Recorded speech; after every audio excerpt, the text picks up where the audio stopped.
What would you do if the safety of your own home, a place meant to shield your family, was shattered in the most unimaginable way? In the quiet neighborhood of Setagaya, Tokyo, the Miyazawa family lived a seemingly idyllic life until one horrifying night turned their home into the scene of one of Japan's most chilling unsolved mysteries. The kind of crime that makes you question, are we ever truly safe? The Miyazawas were an ordinary family, their days filled with work, school, and moments of joy shared within the walls of their modest home. Mikio, the father, worked diligently to support his wife Yasuko and their two children, Nina and Rei. Their lives blended seamlessly into the peaceful rhythm of the suburban community until it didn't. December 31st of the year 2000. What should have been a day of celebration and family togetherness turned into a nightmare. When the bodies of Mikio, Yasuko, Nina, and Rei were discovered in their home, it wasn't just the fact of their deaths that horrified the community, it was the sheer brutality and the chilling questions left in the wake of their murders. Who could commit such a heinous act, and why? Even more unnerving, the killer didn't just take lives that night, they lingered. They acted with a calmness that defied logic, leaving behind evidence that seemed to mock any attempt to uncover the truth. The serene streets of Setagaya had been violated, and the mystery was only beginning. The scene awaiting investigators inside the Miyazawa home was unlike anything they had ever encountered, a crime that defied all logic and reason. What they found wasn't just a tragedy, it was a puzzle, every detail more chilling than the last. The killer had shown no urgency, no fear of discovery. After brutally murdering Mikio, Yasuko, Nina, and Rei, the perpetrator didn't flee the scene as most would. Instead, they lingered.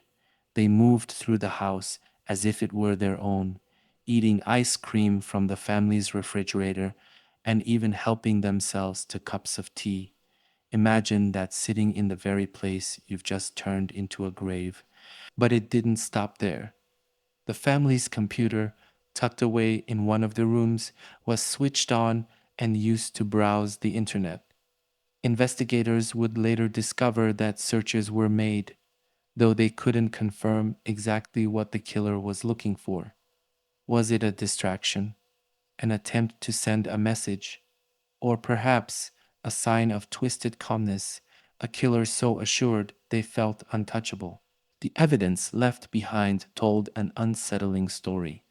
The murder weapon, a kitchen knife from the home, lay discarded, its handle smeared with traces of the killer's blood. The intruder had evidently injured themselves during the attack. Alongside the knife, a strange collection of items was left behind: a scarf, gloves, and even a jacket that didn't belong to anyone in the family. Each object felt like a clue, but none seemed to make sense. And then there was the sand. Embedded in the clothing left at the scene, investigators found particles of sand that would later be traced to a specific region far from Tokyo. What was the connection? Had the killer traveled from afar? If so, why target this family? And why this house? As investigators stood inside the Miyazawa home, surrounded by the eerie remnants of the killer's calm after the storm, one fact became clear. This wasn't a random act of violence.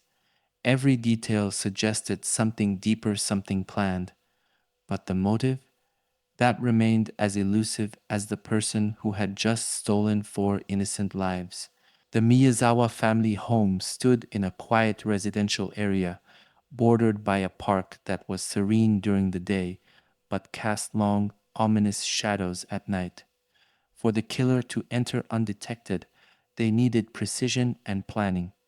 But how exactly did they gain access to the house? The evidence pointed to a chilling yet puzzling answer. Investigators believed the intruder entered through a second floor bathroom window. The window overlooked the park, making it an ideal point of entry for someone who wanted to avoid being seen. But there was a complication. It wasn't easily accessible. The intruder would have had to scale a wall or climb something sturdy to reach it, an action that would have required both effort and determination. What struck investigators was the calculated nature of this choice. The ground floor entrances were left untouched. Why? Was the killer concerned about triggering a lock or making noise? Or was this choice deliberate, a way to ensure total surprise? Once inside, the intruder would have found themselves in the bathroom, stepping into the Miyazawa family's private sanctuary. From there, the layout of the home became an advantage. The second floor connected to the children's bedrooms, meaning the killer may have moved through the house silently, their presence unnoticed by the family downstairs. No clear signs of forced entry were found. Was this someone skilled at breaking in, or did they have a familiarity with the home structure that allowed them to exploit this vulnerability? It was a haunting detail that hinted at a level of planning and possibly even surveillance. But here's where the mystery deepens. For someone so meticulous about entering undetected, the chaos left behind by the killer seemed entirely out of character. It raised a chilling question. Was the second floor entry truly their only way in, or was it meant to throw investigators off? This window, the supposed gateway into the horror that unfolded, offered more questions than answers. Who was this person, agile enough to scale walls, yet reckless enough to leave behind so many clues? And why had they chosen the Miyazawa family to carry out their violent act? The point of entry may have been discovered, but it provided no clarity, only the unnerving realization that this crime was anything but random. To understand the Miyazawa family's fate, we must step back to their final hours, a seemingly ordinary day that ended in unimaginable tragedy. Investigators painstakingly reconstructed their movements, hoping to uncover clues about why they were targeted. December 30th, it began like any other day. Mikio Miyazawa, the family's father, spent part of the afternoon working from home. Known for his dedication, he was a quiet, reliable man who balanced his career with time for his wife and children. Yasuko, his wife, was a devoted mother and teacher. That day, she and her daughter Nina ran errands in the neighborhood. 5-year-old Nina was described as lively and full of curiosity, while her younger brother Ray, just 6 years old, had special needs and stayed close to home. The family had dinner together that evening, enjoying what seemed to be a peaceful end to their day. Neighbors recalled hearing nothing unusual, no arguments, no signs of distress. It was a scene of suburban tranquility. Later, Mikio used the family computer, likely catching up on work or checking emails. Yasuko read to the children, preparing them for bed. The night seemed routine, ordinary in every way. But then something changed. Around 10 o'clock, Mikio's computer logged a connection to the internet. Investigators couldn't determine what he accessed, but the activity seemed rushed, as though interrupted. Could it have been the first sign of danger? Did Mikio hear something outside, a noise from the park, perhaps, or the faint sound of movement near the house? What's chilling is what happened next. Mikio was the first to encounter the intruder. His body was found at the foot of the stairs, suggesting he may have tried to confront the killer as they entered the home. His injuries were brutal stab wounds inflicted with a knife from the family's own kitchen. The attack was swift and ferocious. Yasuko and Nina, likely awakened by the commotion, were found upstairs. Their injuries suggested they tried to escape, but the killer showed no mercy. Ray, the youngest, was discovered in his bed. The scene suggested he may have been attacked last, possibly still asleep when the horror began. Why this family? Why this night? There were no clear signs that the Miyazawas had enemies. Their lives were simple, their interactions kind and unremarkable. Investigators found no evidence of disputes, financial trouble, or anything that could explain why someone would target them so violently. Piecing together their final hours revealed a family on the brink of a tragedy they could never have anticipated. Yet, the question lingered, was this a crime of opportunity, or had someone chosen the Miyazawas deliberately?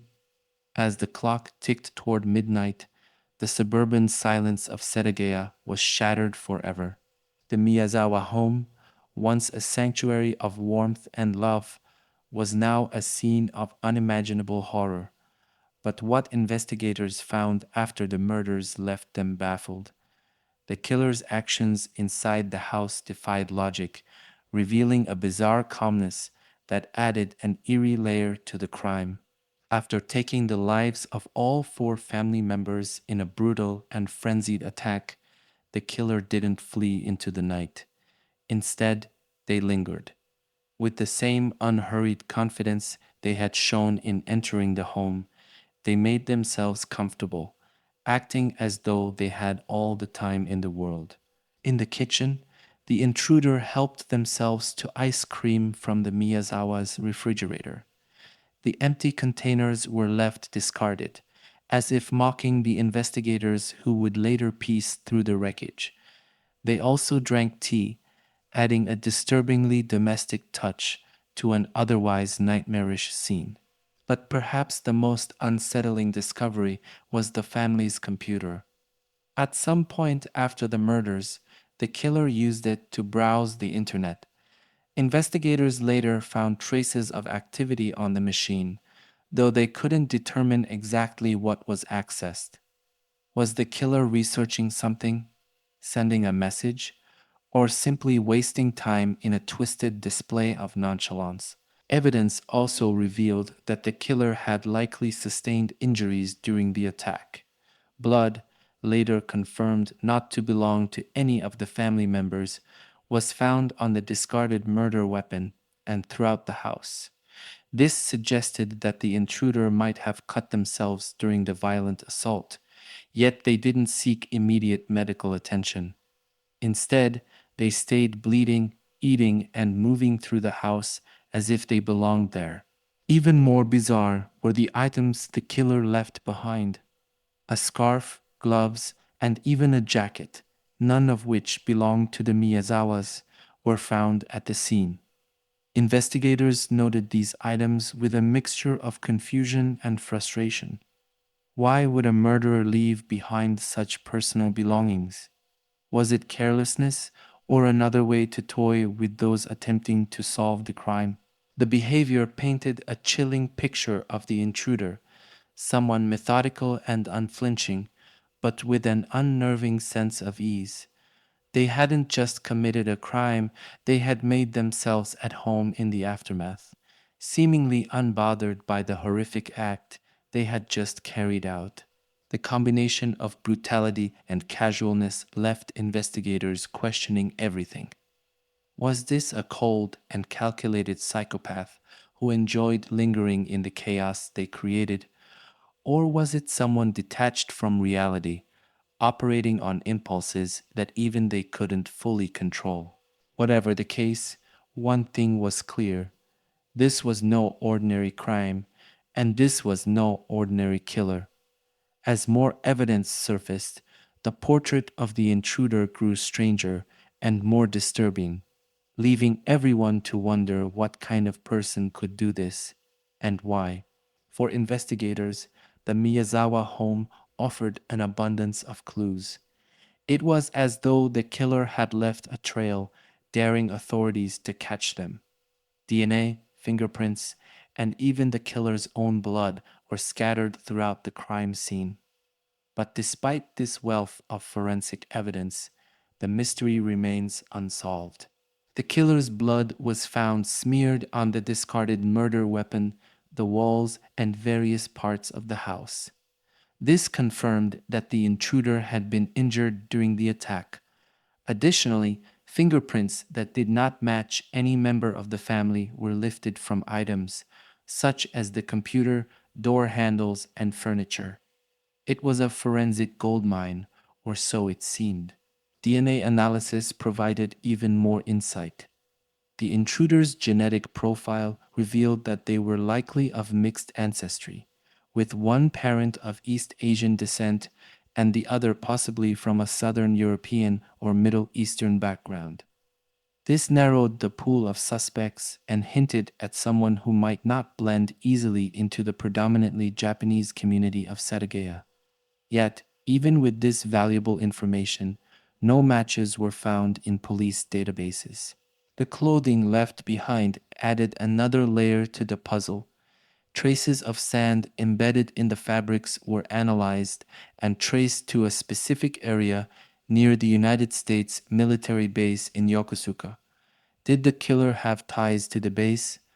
Were they a foreign national, a local resident with an unusual background, or someone passing through the area? The clue raised more questions than it answered. Then there was the footwear. A pair of bloody footprints matching a rare brand of shoes sold primarily in South Korea were discovered at the scene. Investigators identified the exact model and size, further suggesting that the killer wasn't someone local. Yet, despite all these specifics, no concrete leads emerged. So why, with all this evidence, couldn't the killer be found? Part of the challenge lay in the limitations of the time.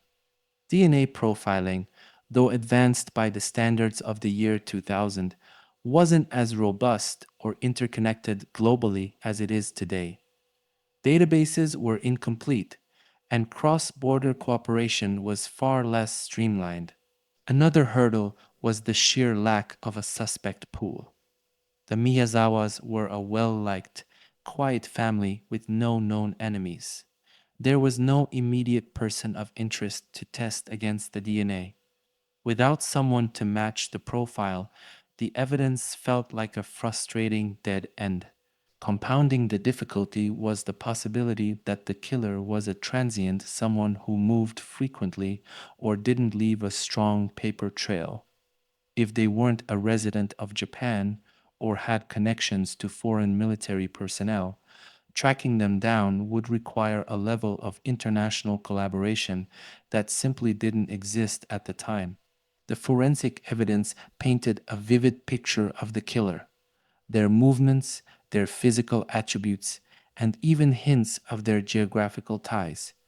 But identifying the person behind the crime has remained elusive, leaving investigators haunted by a single question: how can someone leave so much of themselves behind and still disappear without a trace?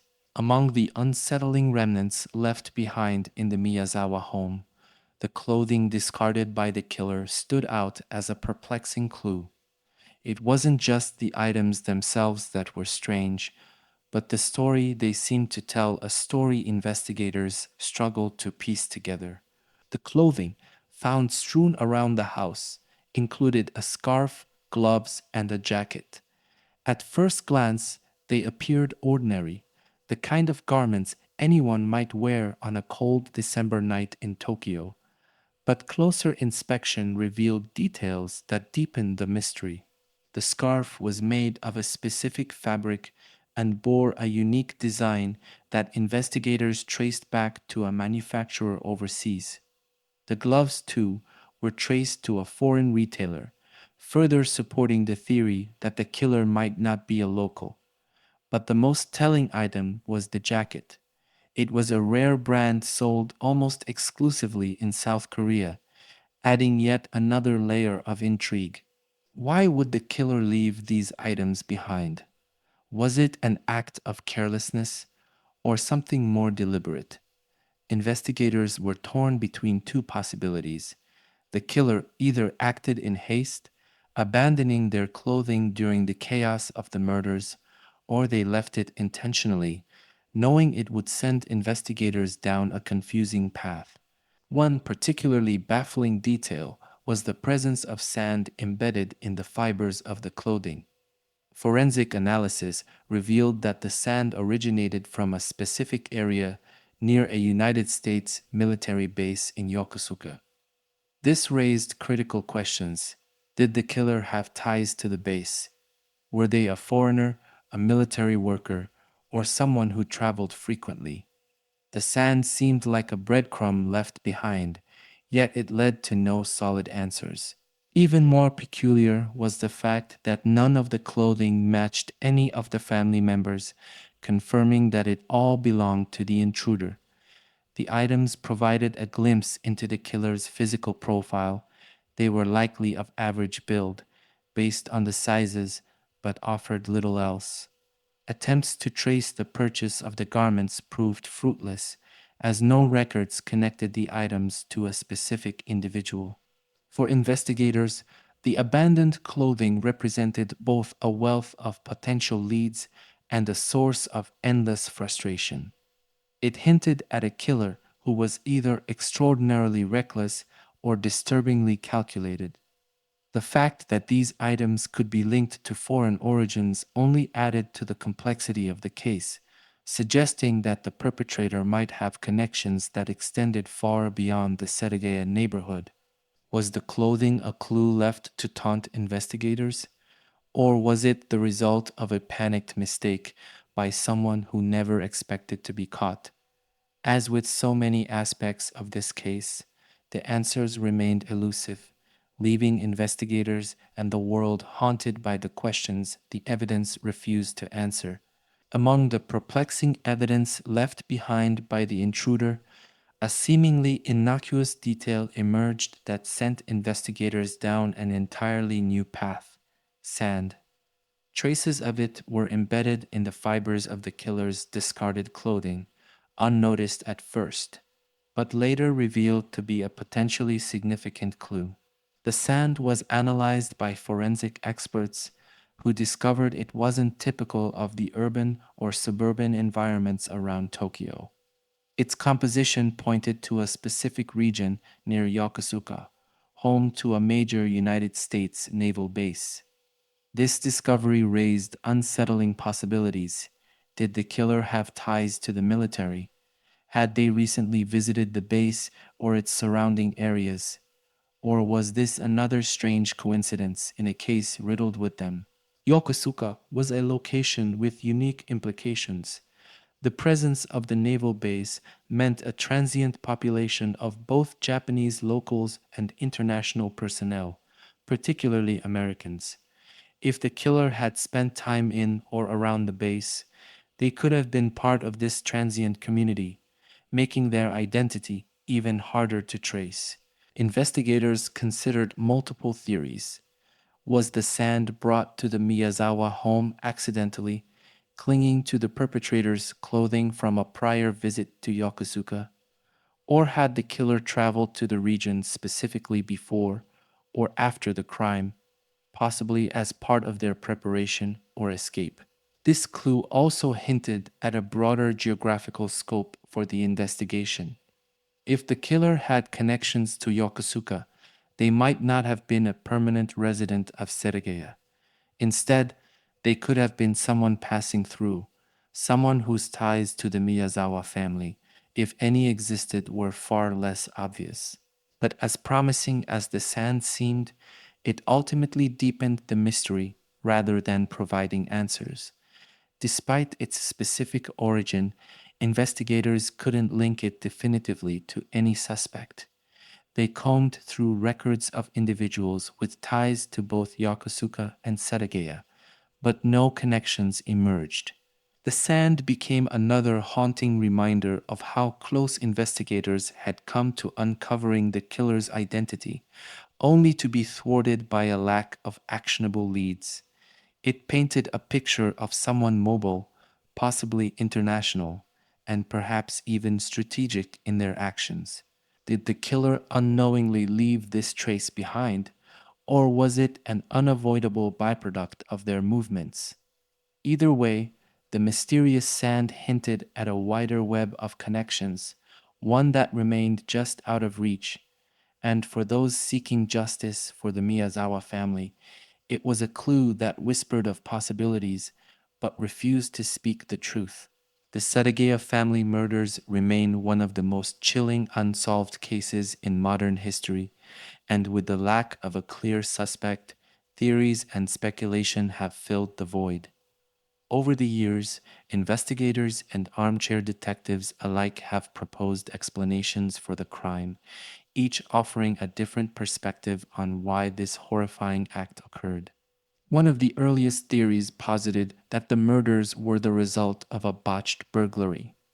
The killer may have entered the Miyazawa home with the intention of stealing valuables, only to be confronted by Mikio, leading to a violent altercation. But this theory has its flaws. Despite the chaotic scene, no significant items appeared to be stolen, and the killer's extended stay in the house eating, using the computer, and leaving personal items contradicted the behavior of a panicked burglar. Could it be that the intruder was a petty criminal who spiraled into violence, or does this explanation fall short? Another compelling theory is that the Miyazawas were deliberately targeted. Mikio's work at a corporate firm occasionally involved handling disputes, though no evidence pointed to specific enemies.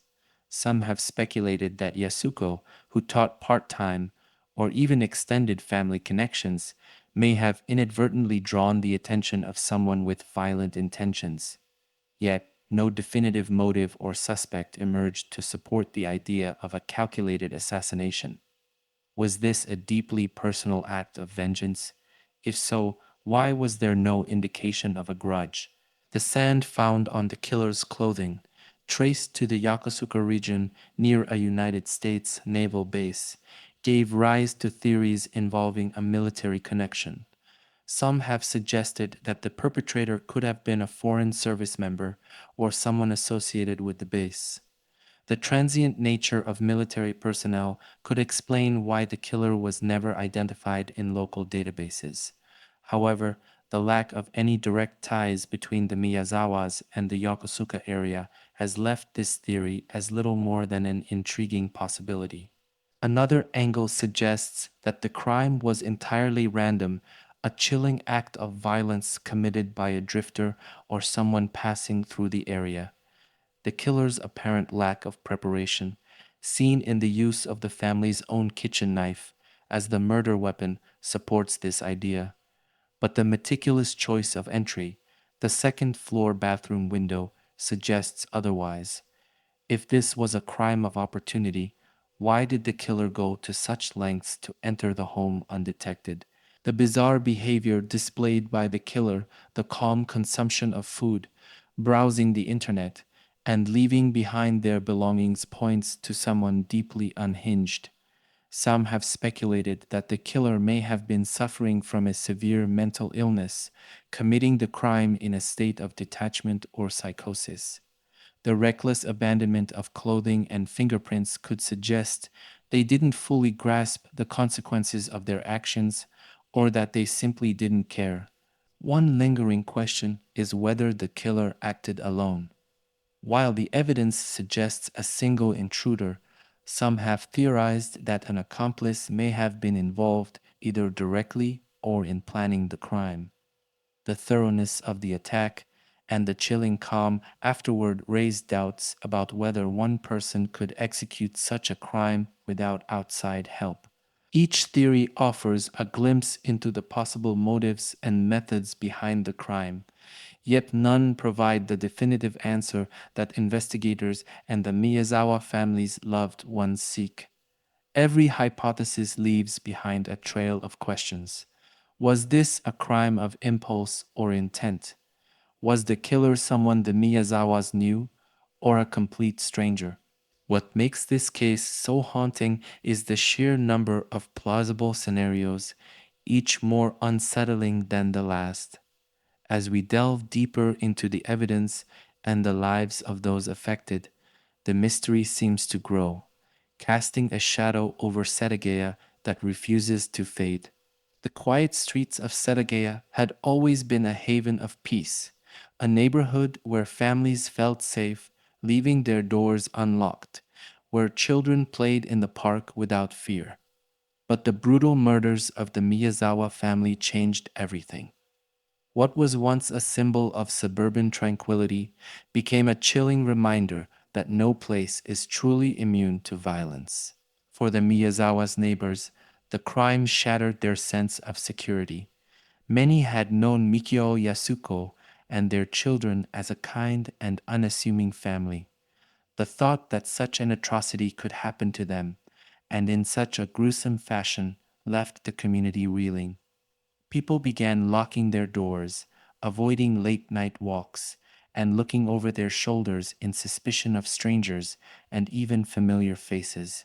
The lingering uncertainty about the killer's identity only deepened the fear. Was the perpetrator still in the area? Were they someone local, hiding in plain sight, or a transient figure who had already moved on? These unanswered questions haunted the minds of those living nearby. The psychological toll was so great that some residents decided to leave the area altogether. The thought of living so close to the site of such a horrific crime was too much to bear. What was once a thriving community began to hollow out, leaving behind empty homes and echoes of the past. The Miyazawa's house itself became a stark, silent reminder of the tragedy. For years, it stood vacant, a ghostly presence in a neighborhood trying to move forward. It was a symbol of the unanswered questions that lingered over Setagaya like a dark cloud. The impact of the murders wasn't confined to the immediate community. Across Japan, the crime sparked widespread outrage and fear. This was a country known for its low crime rate, where such heinous acts were almost unheard of. The sheer brutality of the crime and the fact that it remained unsolved sent shockwaves through the nation, leaving a lasting mark on the collective psyche. Parents began taking extra precautions with their children, locking their homes, and questioning a cultural norm of trust and openness. The Setagaya murders became a cautionary tale, a grim reminder that even in the safest communities, evil could strike without warning. The tragedy also sparked debates about the effectiveness of law enforcement and the challenges of solving violent crimes in Japan. Critics pointed to the failure to apprehend the killer despite the abundance of evidence, questioning whether more could have been done to bring justice to the Miyazawa family. For the neighbors, friends, and broader public, the Setagaya murders were more than just a crime. They were a seismic event that upended their lives, their community, and their sense of safety. The echoes of that night continue to linger, a haunting reminder of the fragility of peace. From the moment news broke about the horrific murders in Setagaya, the media descended on the story with relentless energy. Headlines splashed across newspapers and television screens, and the case became a national sensation. The Miyazawa family, once private and unknown to the wider public, was suddenly at the center of an unspeakable tragedy. The media's portrayal of the case shaped public perception in powerful ways. Early reports focused heavily on the brutality of the crime, the eerie behavior of the killer, and the baffling forensic evidence left behind. These details captivated the public and sparked widespread fear. Many began to question their own safety, particularly in quiet suburban neighborhoods like Setagaya. Speculation quickly became a hallmark of the media coverage. Theories about the killer's identity, their motives, and even their psychological state flooded news outlets. While some reports stuck to the known facts, others veered into sensationalism, amplifying public anxiety and sometimes obscuring the truth. This sensational approach had a dual effect. It kept the case in the public eye, but also muddied the waters of the investigation, with misinformation and unverified claims complicating efforts to find credible leads.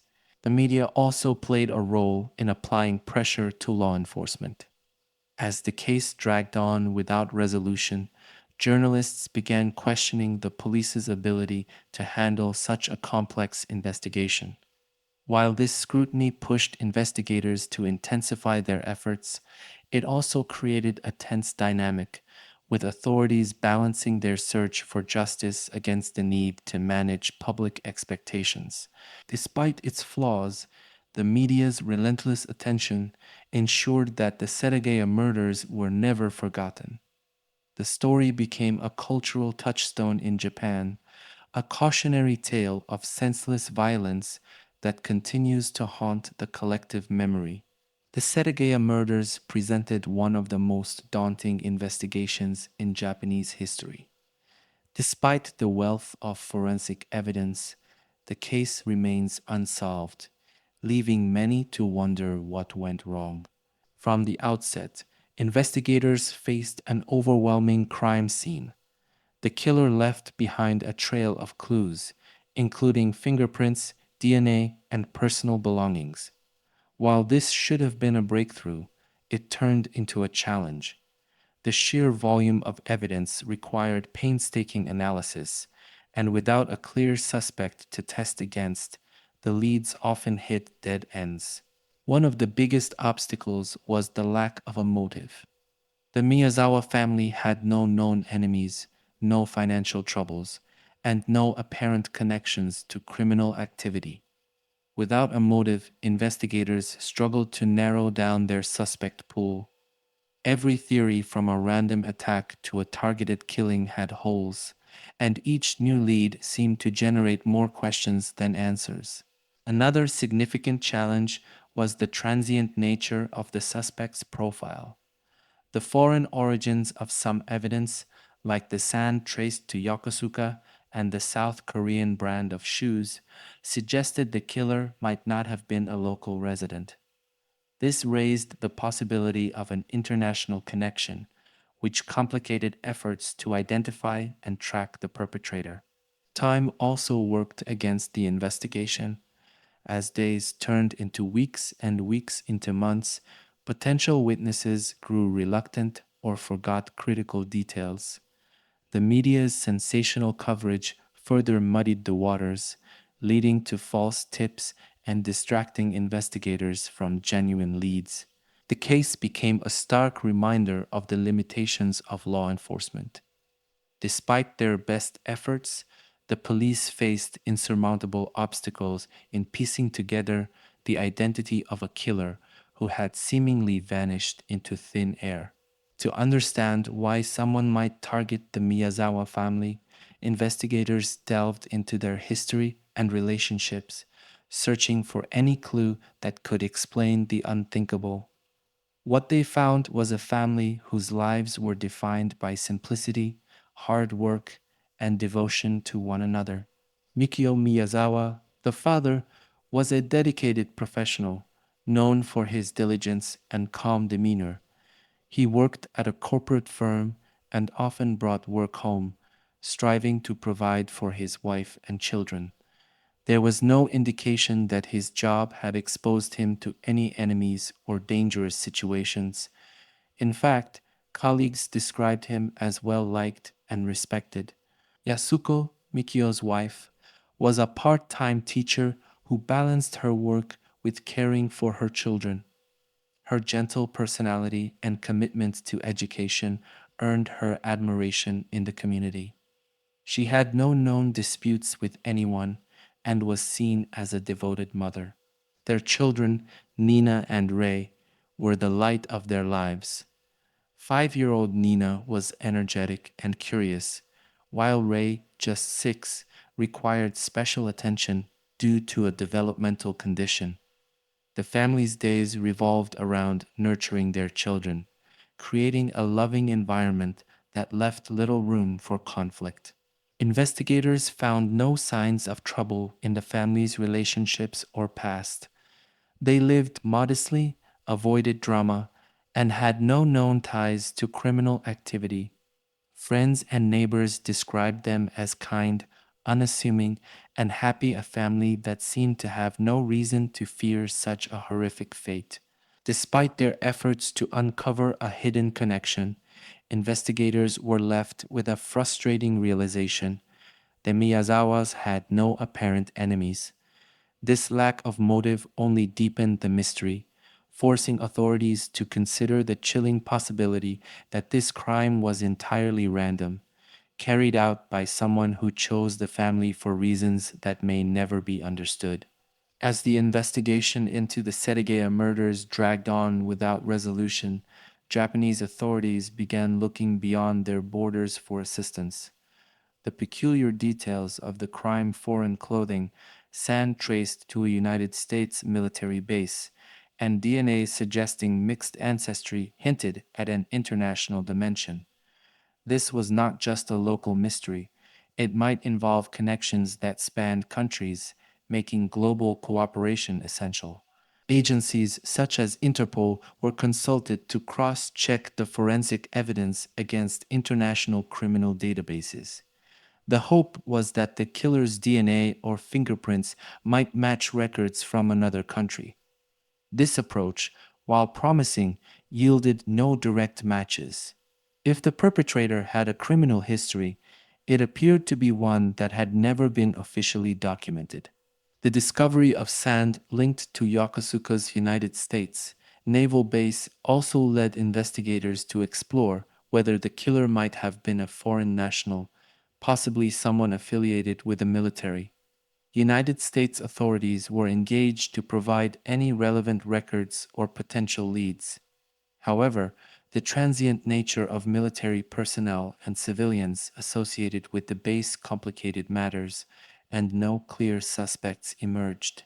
Some experts have speculated that the killer may have traveled extensively, potentially carrying out similar crimes elsewhere. Investigators looked for patterns in unsolved murders internationally, but no definitive connections could be made. Despite the involvement of global law enforcement, the killer remained elusive, their identity a ghost haunting both Japanese and international investigators. Forensic science has come a long way since the year 2000, and many unsolved cases have been reopened and solved thanks to advancements in technology. Could the Setagaya murders finally be unraveled using these new tools? It's a possibility investigators have not ruled out. One of the most promising developments has been in the field of genetic genealogy. This technique uses public DNA databases to identify distant relatives of a suspect, creating a family tree that can eventually narrow down their identity. This method has already led to breakthroughs in cold cases around the world, and many believe it could be the key to solving the Setagaya murders. Additionally, advancements in trace evidence analysis could shed new light on the mysterious sand found on the killer's clothing.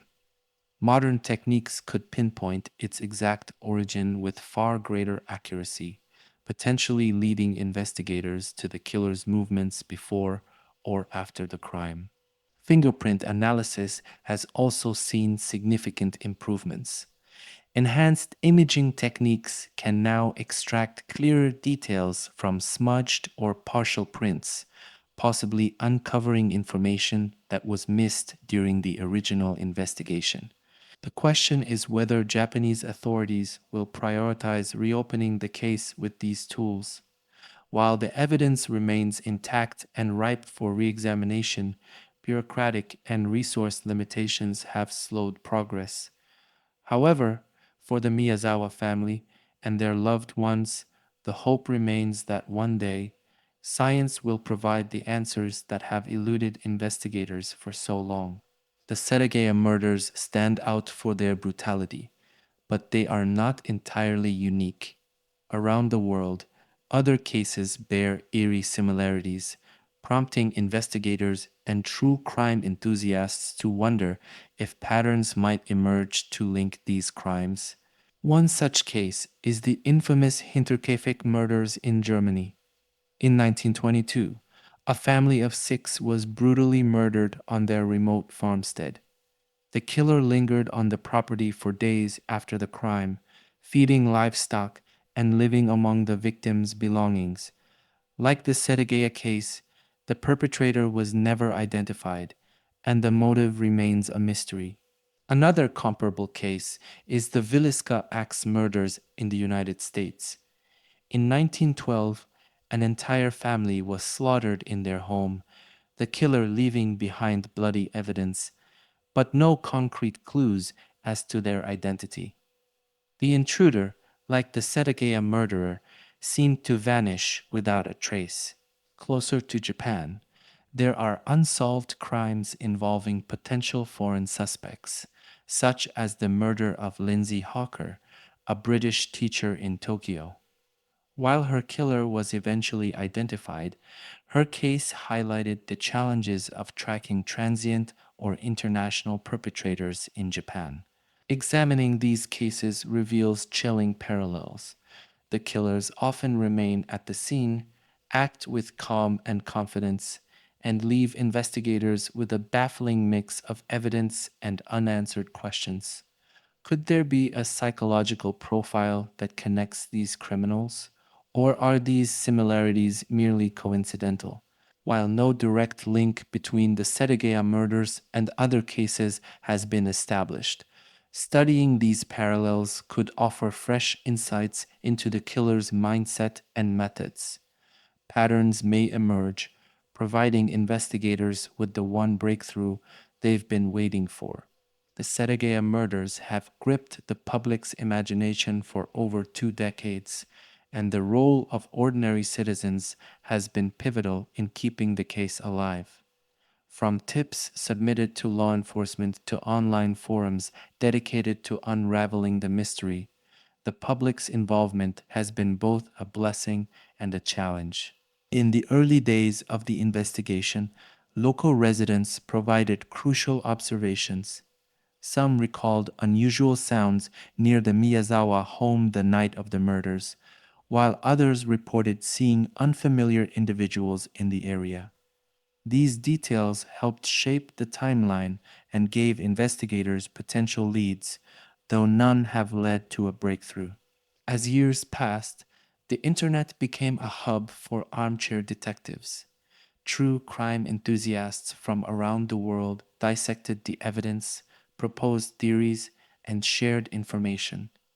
While some theories were far fetched, others added new perspectives that reignited interest in the case. The media also played a role in amplifying the public's voice, publishing letters and stories from those who had insights or personal connections to the Miyazawa family. Yet, the flood of information was a double edged sword. False leads and conspiracy theories often distracted from the core investigation, forcing authorities to sift through a sea of speculation. Despite these challenges, public pressure has ensured the case remains in the spotlight. The Miyazawa family deserves justice, and the collective efforts of citizens worldwide continue to push for answers. If you believe you have any information or insights, don't hesitate to come forward. Every detail could make a difference. Understanding the mind of the killer is essential to solving the Setagaya murders. Experts in criminal psychology have analyzed the perpetrator's behavior to create a profile, offering chilling insights into their psyche. The killer's decision to linger at the scene reveals a disturbing level of confidence. Most murderers flee immediately to avoid detection, but this intruder spent hours in the Miyazawa home, eating, browsing the internet, and leaving behind personal items.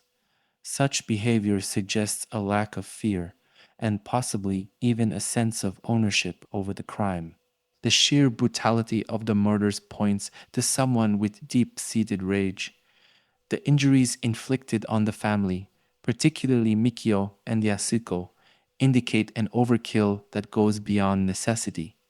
Yet, there is no evidence that the killer knew the victims personally, making the violence even more perplexing. Experts also point to the deliberate choice of entry, a second floor bathroom window. This suggests the killer was methodical, calculating, and possibly experienced in breaking into homes. Yet, the items left behind and the forensic evidence suggest carelessness or arrogance, as though the killer believed they wouldn't be caught. Was this someone with a history of violence, operating under a delusion? Or could it have been a calculated act carried out by someone seeking a twisted sense of control?